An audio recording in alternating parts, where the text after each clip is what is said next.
All right, thanks for making the Locked On Ole Miss podcast your first listen every day. We are free and available wherever you get your podcast, including YouTube. So do us a favor, subscribe to the YouTube channel, hit the bell for notifications, and of course, comment down below and upvote the video itself. We're here with Cara McCutcheon to talk about her weekly segment on all things Ole Miss, and this week is going to be interesting. Last week we had a segment on women's basketball. We're going to start out talking about women's basketball and the job Coach Yo has done at Ole Miss.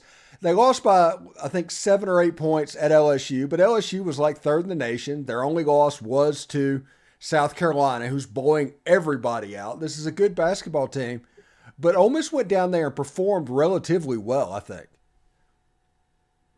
And they just kept fighting. Like watching it, like I think if we had cleaned up a little bit of those turnovers, and I know that there were definitely some calls, definitely questionable. That's what happens when you play Kim Mulkey. They get intimidated by her. She's very in your face, very loud, very animated, and that has some factors on it.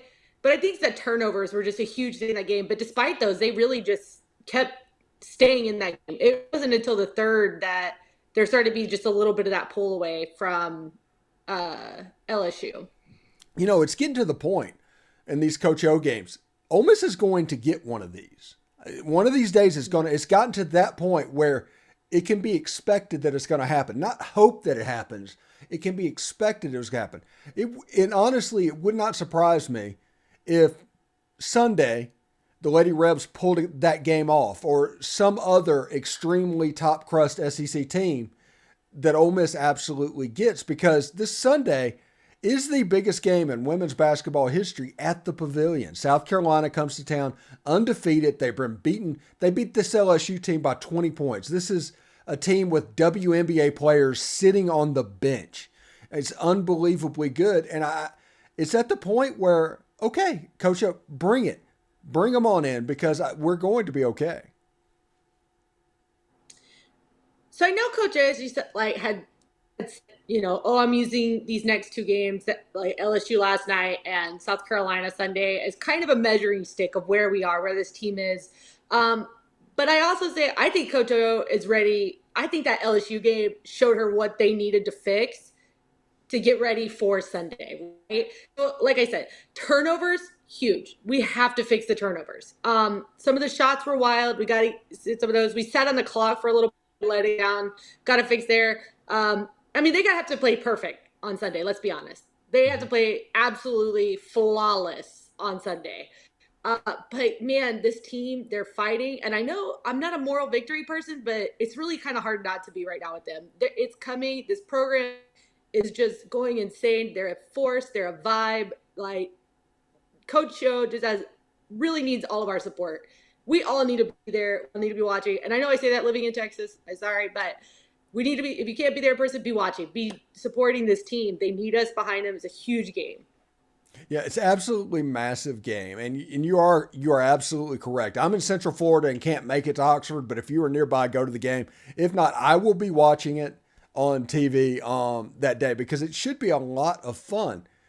Honestly, if you remember 3 or 4 years ago, I'm not sure exactly the date that it happened, but Ole Miss played South Carolina. They had this game where they came to the Pavilion, and I think South Carolina won the game by 50 or 60 points. Ole Miss had like 8 points in the first half.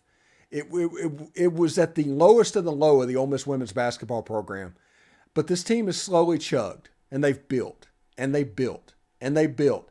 And now they have a point where they're playing teams that are ranked in the top 10. They're going to Tennessee. They're going to LSU, and it's a competitive game. So credit to Coach O for building this. And we're all expecting, like I said, them to take the next step at any point. It could happen. It would not surprise me if it was Sunday, honestly. I agree. I think this team could really pull this off. I mean, South Carolina, they're undefeated. Let's be honest, they're due a loss. I think we have the ability and the talent to be that upset. I think some people may say that's delusional, but I think we've been working towards this. We've seen it. And I think yesterday showed us that we have the ability to stay in these big games. We have the ability to go kind of toe-to-toe with a top 5 team. So we absolutely can this upset and have the potential to. Yeah, I think that one of the most important things when playing with this South Carolina team is to make the game ugly, and Ole Miss defensively can do that. They are so much on defense. If they can get this a game in the 50s and the low 60s, they have a chance at home and get the crowd behind them and stuff like that. What they don't need is a free-flowing game, because if it's a free-flowing game where South Carolina can get out and let their WNBA players play, all of a sudden that's where it gets a little bit wonky. But if it can get ugly, it can get scrappy. If they can get the game in the mud a bit, they have a chance to do that. It looks like we lost Cara real quick. So we'll see exactly what happens there as well. All right, opening weekend this weekend, though, we're talking about that, and we're here with Cara McCutcheon. And, you know, honestly, this weekend is the end of the celebration for winning the national championship. They're going to get there. They're going to hand out like replica trophies. They're going to hang banners. They're going to have Tim Elko throw out the first pitch. This weekend is about that team. This is the celebration weekend for that team. What are you looking forward to this weekend the most? And what do you want to see? Man, I'm really excited to see pitching. I'm excited to see how Grayson does. I'm excited to see how Xavier does. And those 2 additions are great. I just want to see this pitching. I'm so excited. I've been excited to watch these starting pitchers because we have a really good starting 3. Like, on paper, I guess you could say. We haven't seen it yet. But, I mean, with Elliott and then Xavier, I'm super excited to see how they go through this week.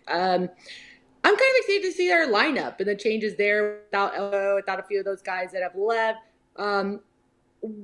Just are we going to be the hard-hitting home run team again? Are we going to be how are we going to be on that lineup? How are those things going to change without kind of that dynamic of Elko in the lineup there? And because, last year we had such a powerful hitting squad. I want to see how that shapes out. I want to see how we do there. But my main focus really is pitching. I just want to see what we do pitching-wise. Yeah, and I asked John Gillespie when he was on my show Friday about this question. I'm curious about your opinion on it as well. With Tim Elko and everybody else talking about as the big names off of this national championship team, the big question to me that I'm thinking about is how does Ole Miss replace Kevin Graham? Kevin Graham is a low-key, just unbelievably special player. How is Ole Miss going to replace that bat? You know what? I think that's kind of what I was saying. They're wanting to look at how we replace some of those players and who's are we putting in those positions, and using Elko as my example. But you're right with Kevin Graham. You bring up a good point. How are we going to, transition with him? I know Peyton's back. We're going to move Peyton into that slightly. I'm not going to lie. I'm not seeing the lineup yet. I've been in meetings. I apologize. Jacob but Gonzalez I am leading off, by the way. Okay. Oh, I like that. All right. Mm-hmm. But I do kind of want to see not only how our lineup does, but the changes from day to day that might be made to fix certain holes, be lost in certain players and where they were at. So I'll be curious to see how Bianco kind of makes those adjustments based on the game and how will differ from today and Sunday. So. Well, anyway, what are your expectations for this season for Ole Miss baseball? So my expectations are I hope we can compete in a more consistent manner, you could say, in a more non-heart attack manner as an Ole Miss team. I think I always have that, and I don't know if we're ever going to actually ever get that, but I just want us to be more consistent. I mean, we won. We should have motivation behind us. We should have less doubt now behind us that we can get there. We can do these things. We should be able to see a more successful, consistent season. And you might hit droughts. You might have drop some games, but I want us to see that midstream of competitiveness across the board. Of course, I want to prove everyone wrong that we're going to go back to Omaha. I want to prove everyone wrong. I want to say, oh no, this team is not a one. Shout out Big Game Boomer. I want you to know you're wrong. We're not a one-hit wonder. We're going to come in. We're going to make noise, and we're going to play more consistently and be a more competitive team going forward. Okay, and last question before I get out of here and let you watch the ball game.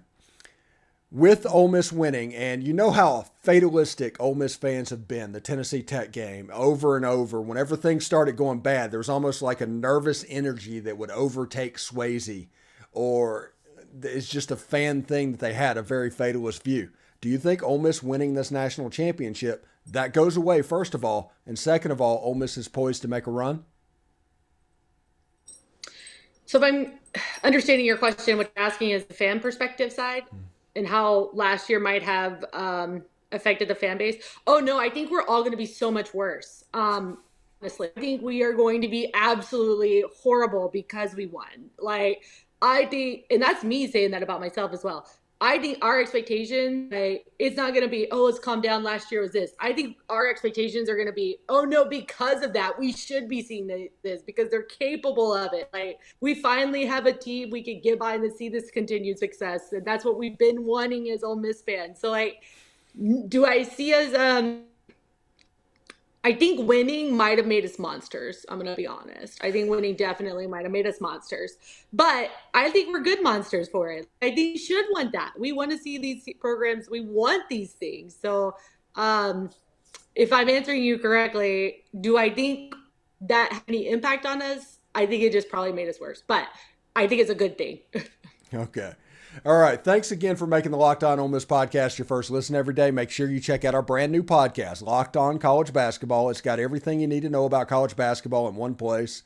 Plus, you get to hear from big name experts, insiders, coaches, and players. Here in a couple of weeks, you might hear from us on that show as well. Locked On College Basketball. It's available on YouTube and wherever you get your podcast. Cara, thank you so much for stopping by. I want you to enjoy some opening day. I'm going to. You can see the way I'm dressed. It should be a lot of fun, but yeah, take care. And like I said, I hope it's fun. Hotty toddy. Hotty toddy.